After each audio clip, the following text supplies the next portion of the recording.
Morning all of you. My self Suryakant Kumar और आप देख रहे हैं आकांक्षा क्लासेस। हम पढ़ रहे हैं sexual reproduction in flowering plant, यह 12th का चैप्टर नंबर 2 और चैप्टर नंबर 2 में हमारा तीसरा लेक्चर हो चुका था। तीसरा लेक्चर में हम पढ़ चुके थे। फाइनली आप पीछे वीडियो में देख सकते हैं कि हम पढ़े थे एक्टिनोमॉर्फिक फ्लावर, जाइगोमॉर्फिक फ्लावर। ये एक्टिनोमॉर्फिक फ्लावर क्या होता है, जाइगोमॉर्फिक फ्लावर क्या होता है। फ्लावर का 4 पार्ट्स में से जो हम बताए थे कि सबसे फर्स्ट वंस को क्या कहा जाता है, कैलिक्स, कोरोला, एंड्रोसियम एंड गाइनेसियम, सबका यूनिट बताया था हमने। ये सारी बातों पर डिस्कस हो चुका था। आज हमारा 4th लेक्चर है और आज के लेक्चर में हम जानेंगे कुछ इंपॉर्टेंट टेक्निकल वर्ड्स सब जानेंगे। ये जो सेक्सुअल रिप्रोडक्शन फ्लावरिंग प्लांट में कुछ वर्ड्स ज्यादा यूज होता है, वो सारे वर्ड्स पे ध्यान देंगे। चलिए हम लेट ना करते हुए अपने टॉपिक पे आते, ध्यान दीजिए।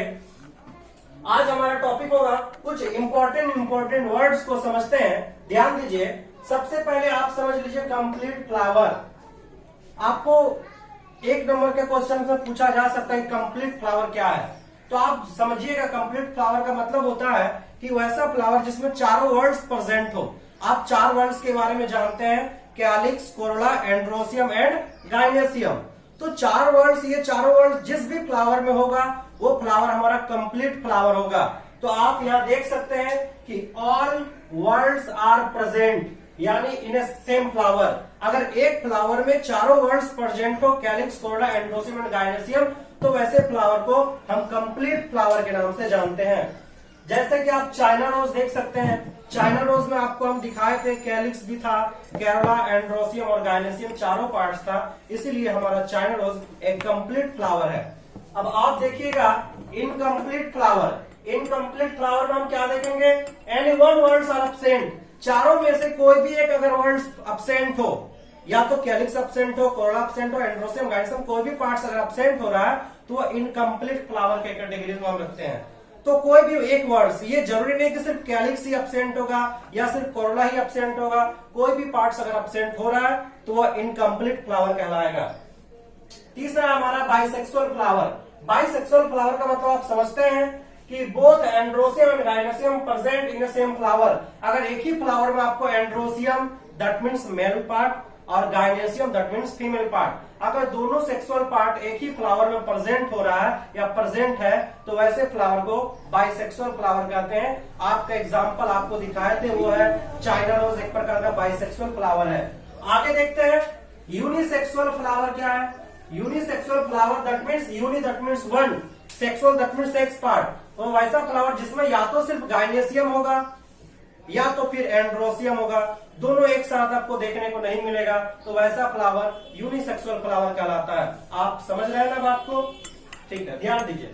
तो यूनिसेक्सुअल फ्लावर क्या है, ओनली एंड्रोसियम और गाइनेसियम, या तो एंड्रोसियम या तो गाइनेसियम प्रेजेंट इन ए फ्लावर। एक फ्लावर में आपको या तो सिर्फ एंड्रोसियम देखने को मिलेगा या तो गाइनेसियम देखने को मिलेगा, तो वैसा फ्लावर हमारा क्या कहलाता है, यूनिसेक्सुअल फ्लावर। उसमें दोनों नहीं पाया जाएगा।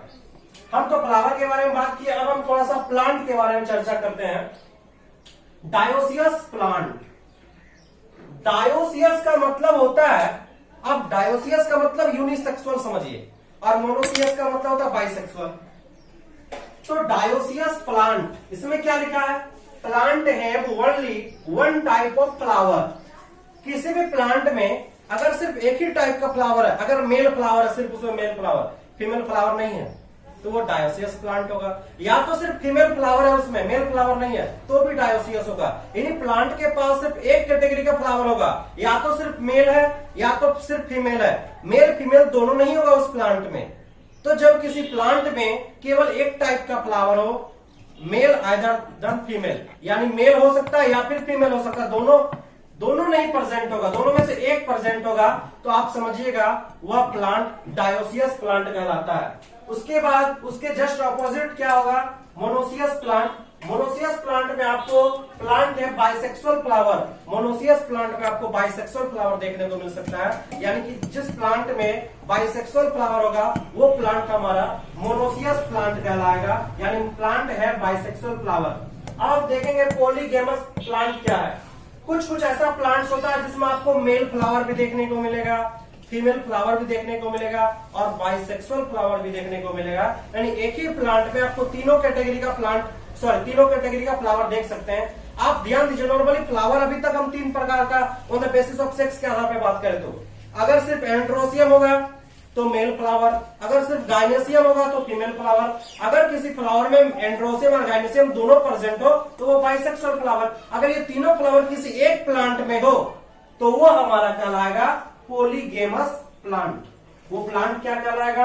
पॉलीगेमस प्लांट। यानी प्लांट है different type of flower, plant में आपको डिफरेंट टाइप का फ्लावर देखने को मिल सकता है, मेल फ्लावर मिल सकता है, फीमेल भी एंड बाइसेक्सुअल फ्लावर भी, ये तीनों टाइप का फ्लावर आपको देखने को मिलेगा। हम अगला पॉइंट पे चलते हैं, मोनोकार्पिक प्लांट। मोनोकार्पिक प्लांट क्या होता है? Only one time flowering in life. बहुत ऐसा प्लांट होता है जिसके पूरे जीवन अवधि में, पूरे लाइफ में केवल एक ही बार फ्लावरिंग होता है, उसके बाद उसका डेथ हो जाता है। तो जैसे हम बम्बू का प्लांट बताए थे आपको, बांस का प्लांट में 50 से 100 साल के बीच में उसमें एक ही बार फ्लावरिंग होता है। और भी बहुत सारा सीरियल सब में देखे होंगे आप, धान में वगैरह गेहूं सब में क्या होता है, इनका लाइफ साइकिल एक ही बार आता है, दैट मींस एक ही बार फ्लावरिंग होता है, एक ही बार आना जाता है, उसके बाद वो समाप्त हो जाता है। तो ये सब प्लांट जो होता है हमारा वो मोनोकार्पिक प्लांट कहलाता है।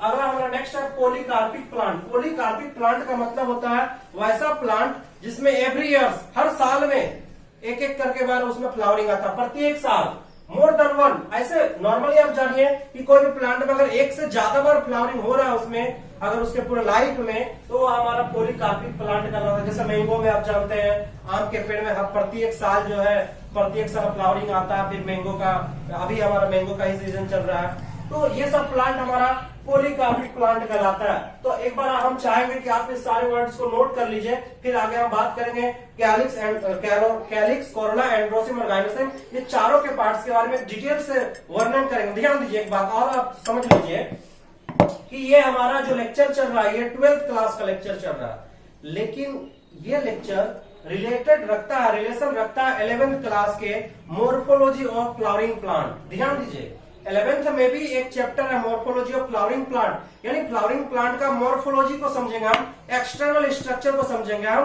तो हम 12th में दोनों को क्लियर कर रहे हैं। फिलहाल अभी हमारा ये 11th का पोर्शन है, अगर आप ध्यान से देखिएगा तो ये सारे 11th का पोर्शन है, हम मोर्फोलॉजी पढ़ा रहे हैं। तो क्या होता है कि अभी जैसे कि बहुत सारा बच्चा 11th में नहीं पढ़ता है या फिर किसी कारणवश नहीं पढ़ा है, वो अब डायरेक्ट वो 12th में आ गया है, तो क्या है कि 11th का बहुत सारा पोर्शन, क्योंकि हमारा 11th इंपॉर्टेंट है, क्योंकि 12th रिलेटेड होता है 11th से। आप 11th अगर अच्छा से पढ़ रहे हैं तो वही चीज को और थोड़ा डिटेल्स में कर दिया है 12th में, कुछ एक्स्ट्रा भी है, लेकिन आप अगर 11th पढ़े हुए हैं तो बहुत अच्छे से समझ में आएगा आपको ये चैप्टर, क्योंकि ये चैप्टर का 50% पार्ट जो हमारा 11th में एक चैप्टर है मोर्फोलॉजी ऑफ फ्लावरिंग प्लांट, वो कवर कर रहा है। तो अगर वो कोई पढ़ा हुआ तो ये सब उसको इजी लग रहा है, क्योंकि ये सब 11th में हम पढ़ा चुके हैं।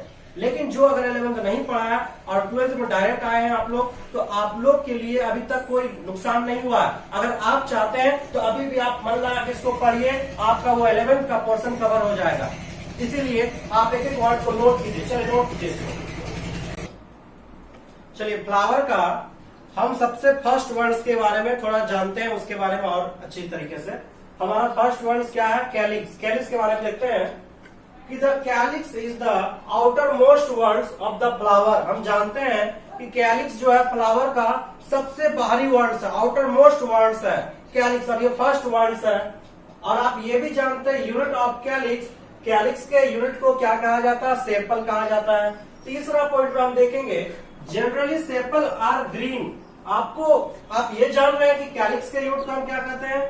सेपल कहते हैं। तो जनरली आपको हर फ्लावर में लगभग सेपल जो है वो ग्रीन कलर का दिखेगा। आपको कोरोला कलरफुल दिख सकता है, कोरोला डिफरेंट कलर का देख सकते हैं आप डिफरेंट फ्लावर में, लेकिन बहुत मैक्सिमम फ्लावर में 99% फ्लावर में आपको जो ये कैलिक्स होता है, जो ये सेपल होता है, ये आपको ग्रीन कलर में ही दिखेगा। तो generally sepal are green, leaf like structure. Sepal का यानी कैलिक्स का जो स्ट्रक्चर होता है ये एक लीफ लाइक स्ट्रक्चर होता है। Protect the flower in the bud stage.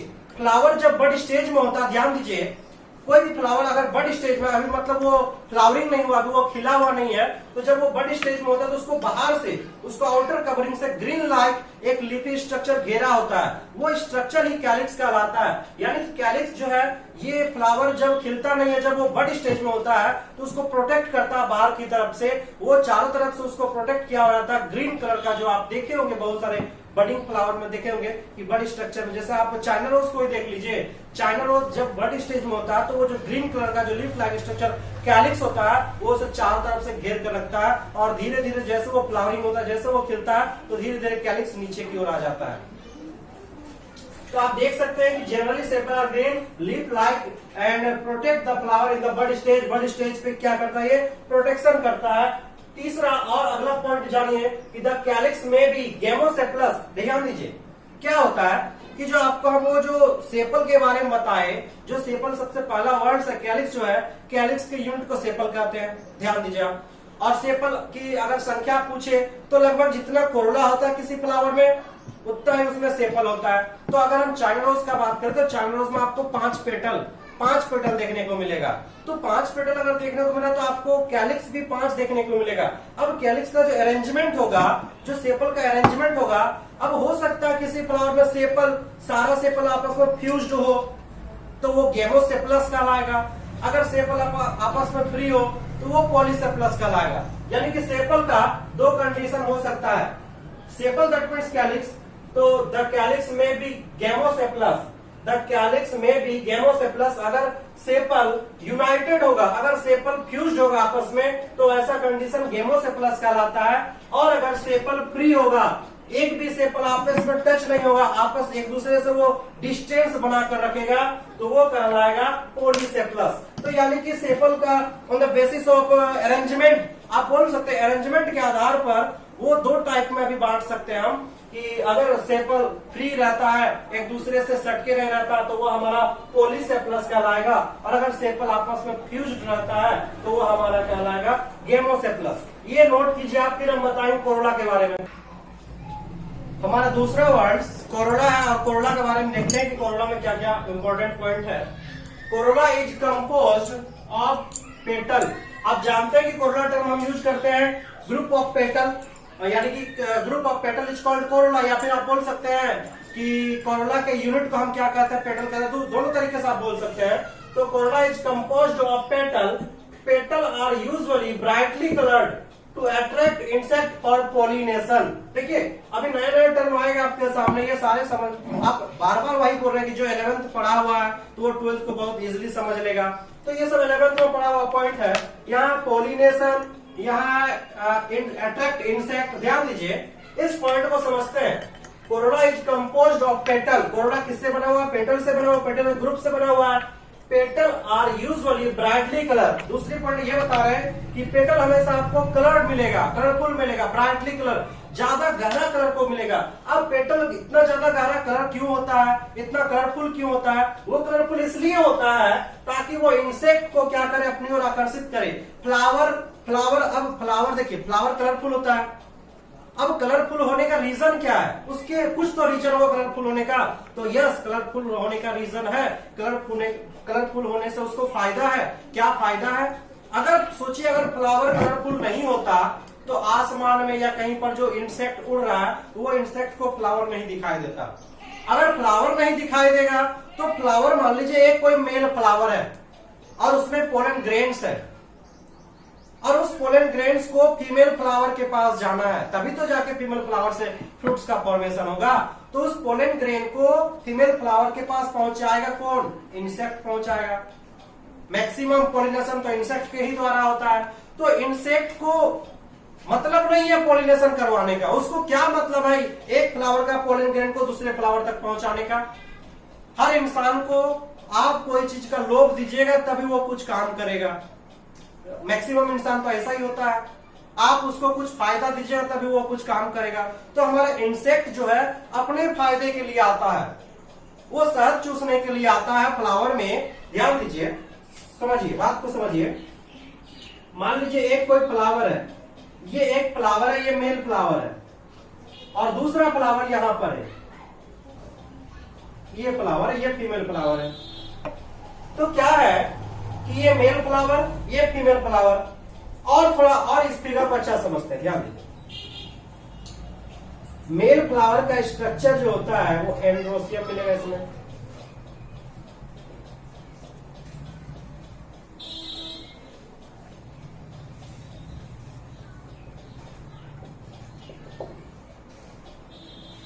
Male flower में आपको क्या देखने को मिलेगा? एंड्रोसियम, दैट मीन्स स्टमन देखने को मिलेगा।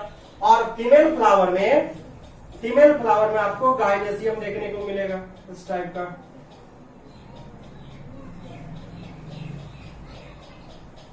ये कैलिक्स कोरोला सब होगा, ये सब हम एक्स्ट्रा चीज नहीं दे रहे, इंपॉर्टेंट जो है उसी को बना रहे हैं। तो मेल फ्लावर में आपको स्टमन देखने को मिलेगा और फीमेल फ्लावर में आपको कार्पेल देखने को मिलेगा।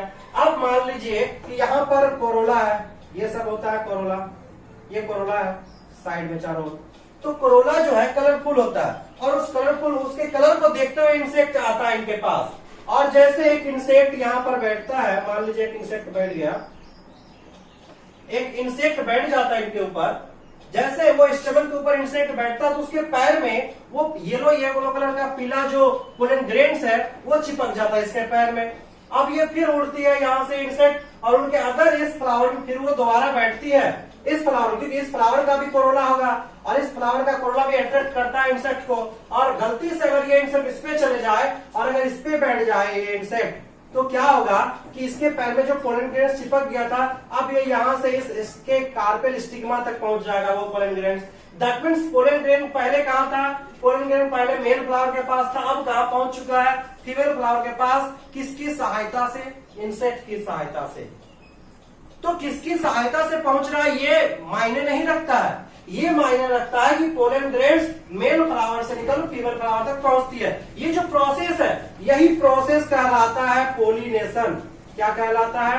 पोलिनेशन कहलाता है। तो ध्यान दीजिए, पोलिनेशन क्या है? Transfer of pollen grain, pollen grain का ट्रांसफर। तो transfer of pollen grain from anther to stigma, that means male flower to female flower is called and this process known as pollination. तो आप समझ सकते हैं कि पॉलिनेशन क्या है कि जब पोलन ग्रेन मेल फ्लावर से निकलकर, मेल फ्लावर के स्टमन से निकलकर फीमेल फ्लावर के कार्पेल, फीमेल फ्लावर के स्टिग्मा, ये डिटेल्स में हम नहीं जा रहे हैं, हम जाएंगे जब पॉलिनेशन पढ़ेंगे, क्या है सेल्फ पॉलिनेशन, क्या है क्रॉस पॉलिनेशन, ऑटोगेमी, जिटेनोगेमी, सब पढ़ेंगे हम लोग, वो हम नेक्स्ट टॉपिक हमारा होगा। अभी आप फिलहाल इतना समझिए पोलिनेशन क्या है। इंसेक्ट के द्वारा 90%, 70% जितना बोलिए आप, मैक्सिमम पोलिनेशन जो होता है वो इंसेक्ट के द्वारा होता है। तो transfer of pollen grain from anther to stigma, that means male flower to female flower is called pollination. इतना समझिए। तो हमारा अगर जब तक कि कोरोला कलरफुल नहीं हुआ तो इंसेक्ट आएगा नहीं, इंसेक्ट अट्रैक्ट नहीं होगा। और अगर इंसेक्ट आता नहीं है तो पॉलिनेशन नहीं होता। और अगर पॉलिनेशन नहीं होता है तो मेल फीमेल फ्लावर के पास दैट मीन्स पोलन ग्रेन नहीं पहुंचेगा। अगर पोलन ग्रेन नहीं पहुंचेगा तो ये कार्पेल का जो ओवरी है, ये ओवरी वाला पार्ट फ्रूट नहीं बन पाएगा, उसके अंदर जो ओव्यूल है वो सीड नहीं बन पाएगा। दैट मीन्स एक फ्लावर से फ्रूट का फॉर्मेशन नहीं होगा अगर पोलिनेशन नहीं हुआ तो। लेकिन पोलिनेशन होना बहुत इंपॉर्टेंट है। पोलिनेशन सिर्फ इंसेक्ट के द्वारा नहीं हो सकता। अगर सोचिए कि यहाँ पर पोलन ग्रेन है, बहुत स्पीड से हवा चला और हवा के बहाव के कारण वो पोलन ग्रेन उड़कर वो फीमेल फ्लावर के पास पहुंच गया, तो भी पोलिनेशन हो सकता है। पोलिनेशन सिर्फ इंसेक्ट के द्वारा नहीं, हवा के द्वारा होगा। अगर पोलिनेशन हवा के द्वारा तो ये दूसरा प्रोसेस कहलाएगा, ये कहलाएगा एनिमोफिली। सबका अलग अलग प्रोसेस है।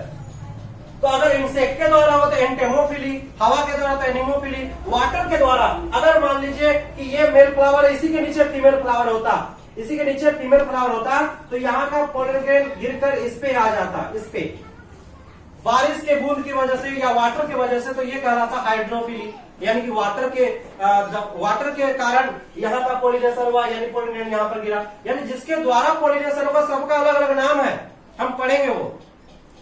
तो आप समझ चुके हैं यहाँ पर, अब ज्यादा बताने की जरूरत नहीं हमको।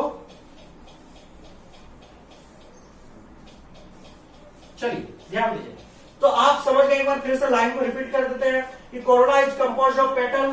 कोरोला जो है वो पेटल के ग्रुप से बना होता है। Petal are usually brightly colour, आपको पेटल बहुत ज्यादा कलरफुल में देखने को मिलेगा। क्यों कलरफुल देखता है? तो अट्रैक्ट इंसेक्ट फॉर पोलिनेशन, वो इंसेक्ट को अट्रैक्ट करता है पोलिनेशन के लिए। पोलिनेशन होम्स फ्लावर में, ताकि वो पोलिनेशन के बाद ही फिर फर्टिलाइजेशन होगा, फर्टिलाइजेशन डबल फर्टिलाइजेशन होगा, उसके बाद एम्ब्रियो बनेगा। दैट मीन्स फिर हमारा फ्रूट्स एंड सीड का फॉर्मेशन होगा, वो सारा प्रोसेस होगा। आगे ध्यान दीजिए, लाइक कैलिक्स, कैलिक्स के जैसा ही कोरोला में भी ऑल्सो यूनाइटेड, कोरोला का जो पेटल्स होता है वो भी जुड़ा हो सकता है। कैलिक्स में अभी बताया ना, गेमोसेप्लस, पॉलीसेप्लस। अगर सेपल सब फ्री होगा तो वो पॉलीसेप्लस, अगर सेपल आपस में फ्यूज्ड होगा तो गेमोसेप्लस। तो गेमो का मतलब ये होता है फ्यूज्ड और सेपल फ्यूज्ड होता है सेप्लस। पोली का मतलब तो फ्री, तो सेपल्स फ्री है, दैट मीन्स पॉलीसेपलस। लेकिन यहाँ उल्टा होगा, उल्टा नहीं, बस नाम चेंज हो जाएगा।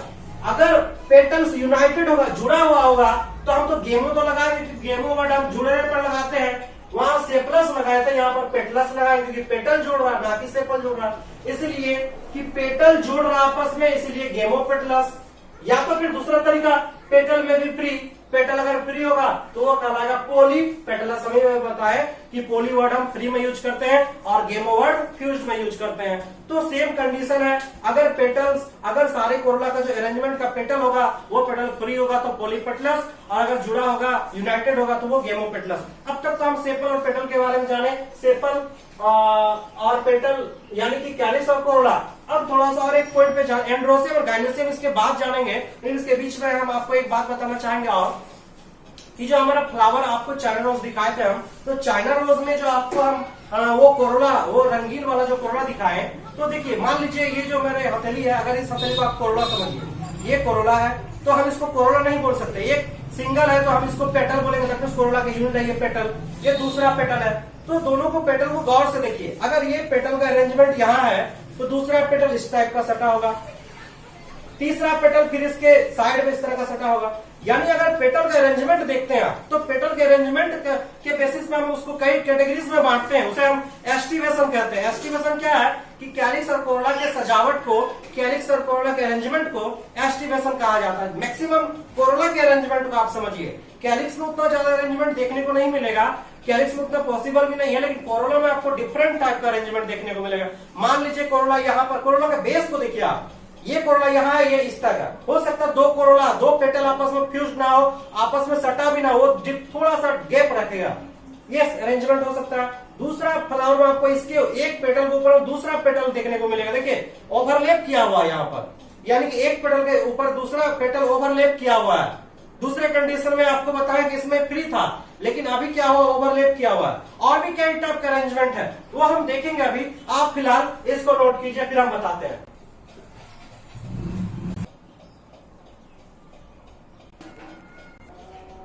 चलिए देखते हैं, हम अभी देखेंगे कि हमारा जो कोरोला है, कोरोला का जो यूनिट पेटल है, पेटल का क्या अरेंजमेंट है। सबसे पहले आप एस्टिमेशन डेफिनेशन समझ लीजिए कि अरेंजमेंट ऑफ सेपल और पेटल, मैक्सिमम आपको पेटल में एस्टिमेशन देखने को मिलेगा, लेकिन एनसीईआरटी में सेपल भी लिखा गया है, तो आप दोनों को लिखिएगा। अरेंजमेंट ऑफ सेपल और petal in a flower is called aestivation, यानी कि फ्लावर में सेपल और पेटल का जो अरेंजमेंट है, इसी अरेंजमेंट को हम एस्टिवेशन कहते हैं। आपको कई टाइप का अरेंजमेंट देखने को मिलेगा। देखिए मान लीजिए कि ये जो ब्लैक कलर का जो हम फिगर बनाए हुए हैं तो आप इस यहां ध्यान दीजिए, तो हमारा पेटल कितना होता है, पहले ये बताइए। चाइना रोज में हम पेटल कितना देखे थे, 5 पेटल। किसी देखिए चाइना रोज में बहुत स्पीसीज है, बहुत टाइप का आपको चाइना रोज देखने को मिलेगा, किसी में 8-9 पेटल भी होता है। कल ही हम देखे थे, सिर्फ 5 पेटल नहीं होता, और ज्यादा पेटल हो सकता है चाइना रोज में। तो फिलहाल आप 5 पेटल समझिए। मान लीजिए कि ये पेटल 1 हो गया, ये दूसरा पेटल, ये तीसरा पेटल, ये चौथा पेटल और ये 5वां पेटल। 5 पेटल है आपके सामने में, ये 5 पेटल हो गया। अब ये पेटल में आपस में वो दोनों का संबंध देखिए, देखिए एक पेटल दूसरे पेटल से फ्री है, जुड़ा हुआ नहीं है। यहाँ देखिए बीच में गैप है, दैट मीन्स वो सिर्फ सटा हुआ हल्का सा, ना तो एक दूसरे के ऊपर ओवरलैप, वो एक दूसरे को टच नहीं किया हुआ है। तो इस टाइप का फिगर नंबर ए में ध्यान दीजिए कि एक पेटल 1 2 3 4 5 पेटल है, और 5 पेटल में से एक भी पेटल एक दूसरे के ऊपर ओवरलैप नहीं है, सिर्फ सटा हुआ है। तो इस टाइप का अगर अरेंजमेंट देखने को मिले तो ये कहलाता है वेलवेट एस्टिवेशन। क्या कहलाता है, वेलवेट एस्टिवेशन। फिगर नंबर 2 को देखिए, सॉरी फिगर नंबर बी को।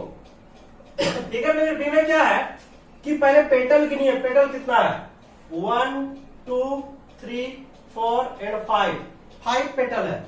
लेकिन उन 5 पेटल का अरेंजमेंट देखिए, यहाँ पर क्या है, एक दूसरे को कोई ओवरलैप किया हुआ नहीं है, लेकिन यहाँ पर सब एक दूसरे को ओवरलैप किया हुआ है। देखिए ये पेटल का एक सिरा ओवरलैप खुद है और वो दूसरा सिरा दूसरे पेटल को ओवरलैप कर रहा है। मतलब कि पेटल ट्विस्टेड अरेंजमेंट में बी नंबर में है ट्विस्टेड एस्टिवेशन। तो ट्विस्टेड एस्टिवेशन में आपको देखने को मिलेगा कि ट्विस्टेड एस्टिवेशन में जो पेटल होता है, पेटल का जो दो सिरा होता है, एक सिरा दूसरे पेटल को मतलब कि वो ट्विस्टेड करता है और वो दूसरे फिर क्या होता है, दूसरा सिरा उसको ट्विस्टेड होता है, ओवरलैप होता है। तो आप देख सकते हैं कि एक सिरा नीचे दबा हुआ है तो दूसरा सिरा ऊपर उठा हुआ दूसरे को दबा रहा है। तो ये अरेंजमेंट सीक्वेंस में होगा, करेक्ट सीक्वेंस में हर सिरा हर पेटल एक दूसरे को ओवरलैप किया हुआ है, सब एक दूसरे को ओवरलैप किया हुआ है, सब एक दूसरे से ट्विस्टेड है, जुड़ा हुआ है घुमा के। तो ये कहलाता है हमारा ट्विस्टेड एस्टिवेशन। तीसरा फिगर नंबर सी में देखिए आप, फिगर नंबर सी में आप देखिएगा कि एक बिल्कुल अंदर है, एक पेटल आपको बिल्कुल अंदर देखने को मिलेगा। देखिए ये वाला पेटल आपको बिल्कुल अंदर है और बाद बाकी सारा पेटल एक दूसरे से ट्विस्टेड है, यानी कि सारा पेटल उनमें 5 पेटल में से 4 पेटल से एक दूसरे की ओर ट्विस्टेड होगा, लेकिन एक पेटल जो होगा वो बिल्कुल अंदर होगा, वो किसी को ट्विस्टेड नहीं कर रहा होगा, वो किसी को ओवरलैप नहीं कर रहा होगा। यानी कि यहाँ पर सब एक दूसरे को ओवरलैप कर रहा है, लेकिन एक पेडल किसी को भी ओवरलैप नहीं कर रहा, वो बिल्कुल अंदर की ओर है। तो इस टाइप का अगर एस्टिवेशन आपको देखने को मिले तो ये इम्ब्रिकेट कहलाता है, यानी imbricate aestivation. Figure number D को देखिए, फिगर नंबर डी में आप देखिएगा कि यहाँ पर क्या है कि ये जो सबसे नीचे की ओर जो आप पेटल देख रहे हैं, ये दो पेटल सबसे नीचे की ओर जिसे हम किल कहते हैं, ये दोनों पेटल आपस में फ्यूज हुआ है। देखिए यहाँ पर ये सिंबल दिया था फ्यूज हुआ है, तो ये दोनों सबसे नीचे जो है इसे हम किल कहते हैं, किल पेटल, ये किल के नाम से जानते हैं। उसके बाद दो आपको लेटरल पेटल देखने को मिलेगा। देखिए दो साइड लेटरल पेटल है, इसे हम विंग्स के नाम से जानते हैं, विंग्स, विंग, आप विंग बोल सकते हैं या विंग्स बोल दीजिए। उसके बाद आपको और एक बाहर की और आउटर मोस्ट लेयर पेटल देखने को मिलेगा और ये दोनों पेटल आपस में फ्यूज हो चुका है। ये देखिए आप, ये फ्यूज हो चुका है और ये वैक्सिलम कहलाता है, वैक्सिलम। तो अगर इस टाइप का पेटल का अरेंजमेंट हो तो इस टाइप के अरेंजमेंट को वैक्सिलरी एस्टिवेशन कहा जाता है। एनसीईआरटी में तो हमारा 4 एस्टिवेशन के बारे में दिया हुआ है, velvet aestivation, twisted aestivation, imbricate aestivation और वैक्सिलरी एस्टिवेशन। एक और एस्टिवेशन होता है क्विंकुंशियल एस्टिवेशन, ये एनसीईआरटी में नहीं दिया हुआ है, लेकिन आप समझिए इसको कि आप यहां देखिए इस फिगर पे, देखिए फिगर नंबर सी पे, figure number see that means imbricate aestivation. Imbricate aestivation में आपको दिखाई दे रहा है कि एक पेटल बिल्कुल अंदर है और बाद बाकी सारा ओवरलैप किया हुआ है। लेकिन अब क्विंकुंशियल में आप देखिएगा कि दो पेटल, ध्यान दीजिए, ये पेटल और ये पेटल, दो पेटल बाहर है, बिल्कुल बाहर है, वो किसी को भी ओवरलैप नहीं किया हुआ है। सॉरी, वो उसको कोई ओवरलैप नहीं किया हुआ है, वो सबको ओवरलैप किया हुआ है। तो दो पेटल आपको बाहर दिख रहा है और दो पेटल ये देखिए और ये देखिए, ये दोनों अंदर की ओर है और एक पेटल जो है, सॉरी, ये पेटल अंदर की ओर है और ये पेटल अंदर की ओर है और एक ट्विस्टेड है। तो यानी कि दो पेटल बाहर, दो पेटल अंदर और एक ट्विस्टेड हो, इस टाइप का अगर अरेंजमेंट हो तो ये क्विंकुंशियल अरेंजमेंट कहलाता है। अभी हम फिगर देखें और बस नाम देखें, आप बस इतना याद कीजिए कि एस्टिवेशन क्या है। कोरोना के अरेंजमेंट को, फ्लावर में कोरोना के अरेंजमेंट को एस्टिवेशन कहा जाता है। डिफरेंट फ्लावर में अलग अलग टाइप के अरेंजमेंट होता है। अभी हम एग्जाम्पल सहित आपको डिफिनेशन लिखाएंगे कि वेलवेट एस्टिवेशन क्या है, ट्विस्टेड एस्टिवेशन क्या है, इम्ब्रिकेट एस्टिवेशन क्या है, वैक्सिलरी एस्टिवेशन क्या है, क्विंकुंशियल एस्टिवेशन क्या है, ये सब के बारे में डिफरेंस लिखेंगे। फिलहाल आप इस चीज को एक बार देखिए, आप यहाँ एस्टिवेशन का डिफिनेशन लिखिए और टाइप्स ऑफ एस्टिवेशन, ये हमारा हो गया types, types of aestivation. Estimation का 5 टाइप लिखिए आप, ये पांचों को नोट कीजिए।